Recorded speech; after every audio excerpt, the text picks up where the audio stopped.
Hello, welcome back to the Zawadi Within. Today we're talking about burnout and slow living. So, what causes burnout?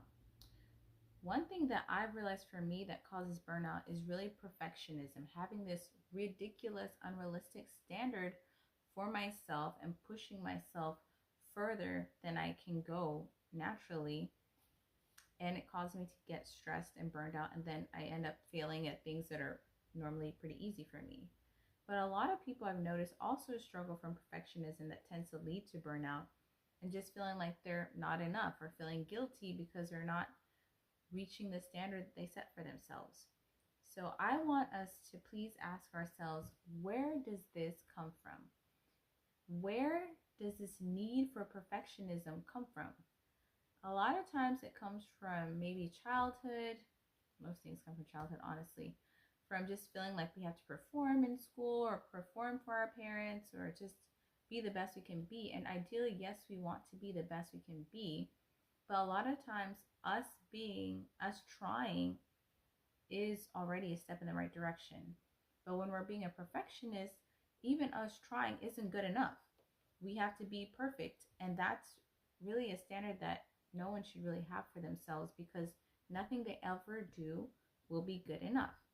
And eventually there will be burnout because it's your body trying to tell you, hey, you're doing way too much. You're doing far more than God asked you to do. And honestly, I heard something from someone speaking, and he's talking about in Genesis, where God always said that after he created something, he would always say, it is good. And for whatever reason, in our society, a lot of times we don't think good enough is good. It has to be the best, or it has to be perfect. But if God's standard is good, why can't our standard for ourselves also be good? If we can push past that, that is amazing. That is awesome. But if we're physically unable to push past that, we should be able to give ourselves grace, to be grateful for how far we've come, and to go at a pace that is realistic for us. Another thing that causes burnout is having an unrealistic plan. So I would encourage you, this is something that has worked for me, is create a realistic plan. Kind of like observe you. By now, you know you better than anybody else. So create a realistic plan on how to meet your goals, and give yourself grace when you don't meet the mark, and just come up with a new strategy to do better. Observe what causes your pitfalls. Observe what causes you burnout and see, okay, maybe doing things this way is not working out so well. How can I tweak my plan to give me the best results and also conserve my energy? At times, we suffer from burnout because we do things that self-sabotage. And I think it's important for us to ask ourselves, what purpose does self-sabotaging, or do our self-sabotaging behaviors, because we all have them, have in our life? I know sometimes for me, having a self-sabotaging tendency can help me just feel like, hey, I wasn't going to do that well on that thing that I tried out anyway. So I might as well just throw in the towel and just forget it. But that also causes me not to feel the discomfort of really, really trying for something and failing.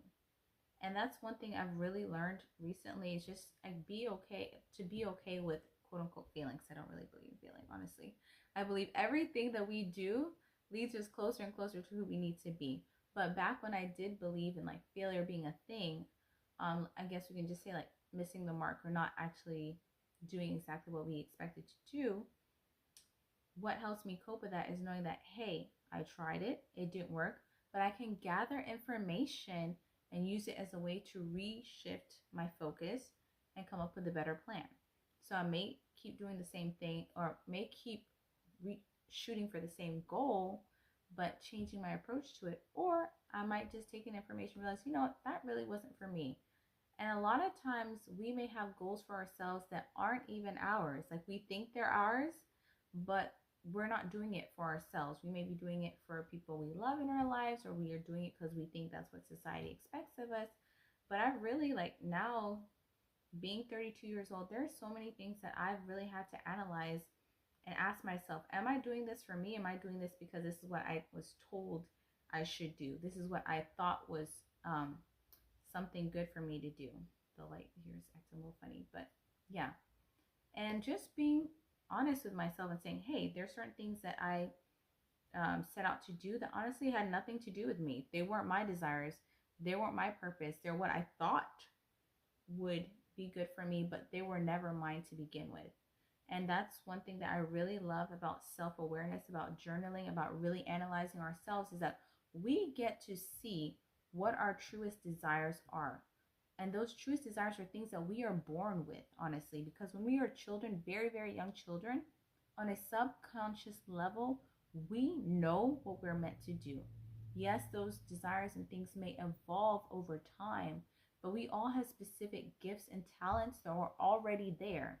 Then we grow up and we come into life, and then we realize certain talents are viewed more favorably, so we pursue them, or certain things, certain aspects of us are maybe frowned upon or just not given as much value, so we just tend to put them in the background. But who we're meant to be is always inside there of us.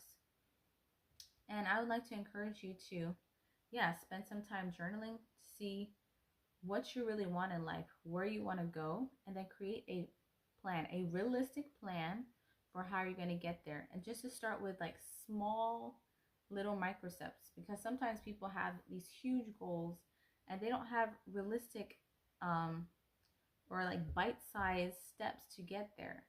So we start really small and just be consistent. We get better and better every day. Like, for example, I love writing. What I do is I journal every day, and I just write something. If I have like a poem or spoken word, I just write that. It comes to me, and the more I do it, the better I get at it. There was a time in my life where I used to do tons of that, and I really enjoyed it when I was like 18, 19, 20. But I kind of let that slide because I went to college, I had my own family. But that's something that I still love, something that I still care about. So I take time to invest in that, but I don't spend, like, I'm not going to say, okay, I'm going to write this super long book every day, right? Because it's realistic. It's unrealistic. But I'm creating bite-sized steps to get towards my goal of eventually writing a book. And in the same way, we can do the same thing for ourselves, right? Bite-sized goals that get us slowly there to refine our skills. And eventually, one day, it'll be something pretty easy because we've been working on that goal slowly but surely. So yes, I just want to encourage you and thank you so much for watching this video. If you managed to get to the end, please like and subscribe for more if there's something that encouraged you or resonated with you. And I wish you all a wonderful rest of your day. Be blessed.